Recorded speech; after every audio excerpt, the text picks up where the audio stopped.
Lauren I saw it Veneziani with once years NBC. ago. I've never seen it. Oh my gosh, NBC in Baltimore and DCFilmGirl.com. Pablo and Angelina, so nice to meet the two of you, and congratulations on this film. Angelina, you are one of my favorite actresses of all time, and Pablo, I love your work. Spencer and Jackie as well, and I loved Maria, so congratulations. Thank you. Angelina, I love that you amplify voices for underrepresented real-life women like Christine Collins in Changeling, to aid workers and Beyond Borders, and of course here as Maria. And of course Maria was an incredibly popular opera singer, but what is it about these stories that draws you in as an actor and an artist? Well, these people, the people you mentioned, I think are, wonderful human beings whose lives are worth discussing, and all have something different to contribute. So, always an honor to play somebody who's lived, and a great responsibility. Pablo, like I said, I love your work in Spencer and Jackie, and I wanted to talk to you about how you blended Angelina's singing voice with Maria's, and talk about how that process worked, because it sounded incredible. Well, it's really about her discipline and her preparation to the role. You can't cheat in opera. It's not like pop music that you just, play a record and you can sing along like we could all do eventually. Right. In opera, you have to follow the structure of the melody. You have to learn the pitch, the color, the balance of the melody. And then once you got that, she had to sing out loud in front of us with no other music but her voice. And then we capture that sound, and then we mix it in different balances depending on the scene. But yeah, she had to sing, and she did it. And it's not only very beautiful and effective for the movie, but also was probably the best way for her to approach the role. And to really embrace and become Maria for us in front of the camera. It was beautiful. In your research, what did you find that most helped you connect to Maria? Well, as Pablo mentioned, the training, the studying, and realizing that she went in when she was so young, I was very moved by her. I knew she was under a lot of pressure. Her mother wasn't very kind to her. There was a lot of pressure around her when she worked. She had so much self-discipline, but I think it was also part of survival, so I really cared for this human being who I felt often was not supported in the way she should have been in life, and was a very vulnerable woman, and a very very hardworking person, and an extraordinary technician. So I felt the more I learned about her, the more I really loved her and admired her. I love that. And I love how you shot some of the moments in black and white and in color. Was that in the script as well? Did you know what scenes were going to be filmed in black and white and color? Pablo, how did you work out? I think you were aware she's a filmmaker. Of course. So she knows. She made 5 or 6 movies. She knows what. I love Unbroken. And it's not easy for me to direct someone that knows exactly what you're doing. It's unusual for a director. But yeah, I think what it is basically is that it's really related to the original archival footage. Once you see that, most of that footage comes in black and white. It's not just like because we like it.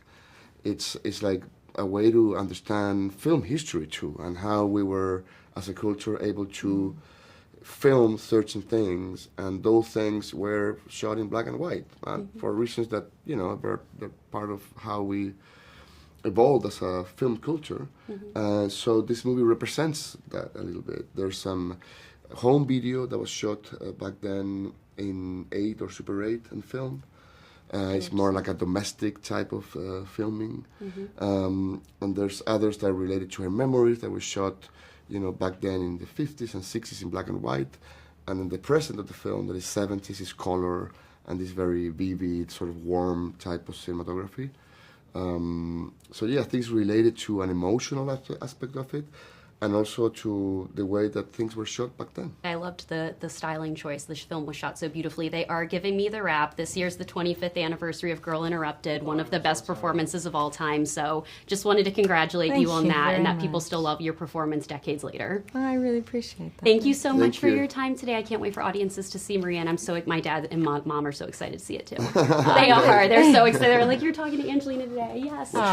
Guys, so nice to meet you, and congratulations on this film. Thank I you. absolutely loved Maria. I loved Spencer as well. And when I was watching Maria, it just reminded me of the beautiful world that Pablo did create in Spencer, just his gorgeous wide shots where your production design is literally so important. So what was the most challenging set for you to create for Maria? I think more than any particular set, it were some of the particulars of the scenes that Pablo dreamed up really during the production. You know, he's renowned for his sort of, I think, his surrealistic dream sequence type approach to these biopics. We did some of, as you probably know from in Spencer. Yes. And in this, there were several that were tricky, namely a lot with instruments. And one of the things we had to do was create a whole orchestra of instruments for the scene in the rain, Madame Butterfly. And of course, none of the musicians wanted their instruments wet, as you can imagine. Right. So we had to meticulously recreate all of those instruments. Wow. And we, managed it somehow. So there were a lot of things like that that were tricky. Wow. It just felt like I was fully immersed in Paris in the 1970s. The way you did it was Good. incredible. That's good. I know. I mean, maybe the answer is no, but were you able to get any of Maria's actual costumes or anything of her own, from her home or anything like that? Well, the only thing I know of that we had that was real, there's one of the sort of flashback scenes to one of her performances, which actually never happened, is the Turandot headdress. Oh, wow. Which, of course, I believe she sat for a photograph to create a poster for a performance that was going to happen that never did. So for Pablo, it was sort of an homage to the idea that she actually did give that performance. And I know the costume department were able to track down the very headdress. So the one that Angie's wearing is the one from the famed photographs. That is so cool. I love that answer. Thank you for sharing that with me. My next question was actually how closely you did work with the costume designer, because Maria, a lot of the production design, I mean, she had a whole, that is my dream closet, by the way. Can I just get that in my house? She has a whole basically ballroom of gowns. She does. Well, obviously the costume department were focused on, Angelina's particular wardrobe. And also the dresses to recreate a lot of those performances that you saw. Right. We called them the glam shots and the sort of the opera flashbacks. But to get that amount of sort of clothing, a very naughty little secret here is that most of those clothes we shopped at thrift stores. Wow. And found some beautiful old 1950s and 60s dresses that we could sort of sandwich between all of the beautiful gowns that obviously the costume department were creating. So when you look at a glance, you can spot the famous dresses which Maria wore, of course.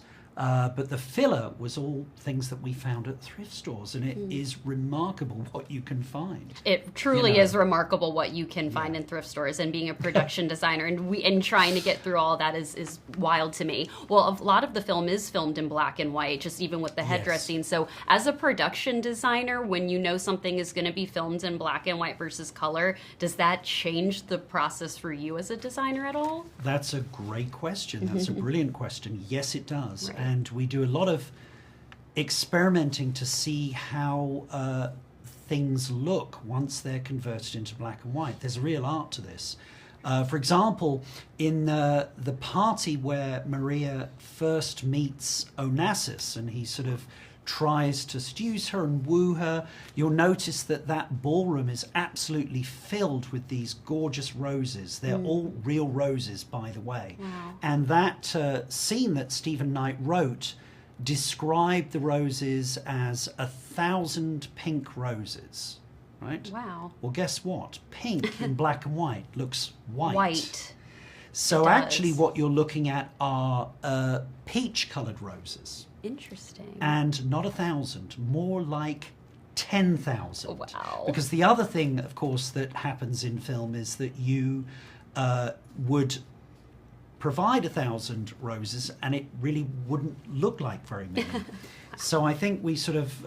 On film, it doesn't. yeah. So we literally cleaned everybody at every flower shop, every single, all the way to Amsterdam. Oh my God, it probably smelled amazing though. It was absolutely incredible in there. It really was. Oh my gosh. Well, last question for you. I have to ask about Spencer as well, because that was one of my favorite movies. Please. One of my favorite Kristen Stewart performances. How closely did you work with Kristen in regards to like the Diana wardrobe and then the production design and like her home and everything? Because it looked so beautiful.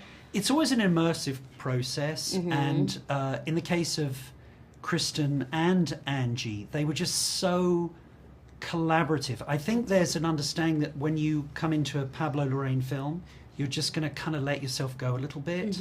So there was no pretension, there were no conditions. They were, both of them, all in it. They absolutely were in it. And there were no special requests either. I think in both cases, both of those incredible actresses wanted to tour their environments to see what they were going to be faced with or given opportunities to do, and there were no special requests. So luckily, I think we hit all the beats in both cases. You know. Absolutely. Well, they are giving me the wrap. It was so nice to chat with you today, Guy, and I wish you all the best this award Thank season. you. Your production design Thank you. is it's truly one of the most stunning movies I've seen this year. Truly. Oh, you're very kind. Thank you so much.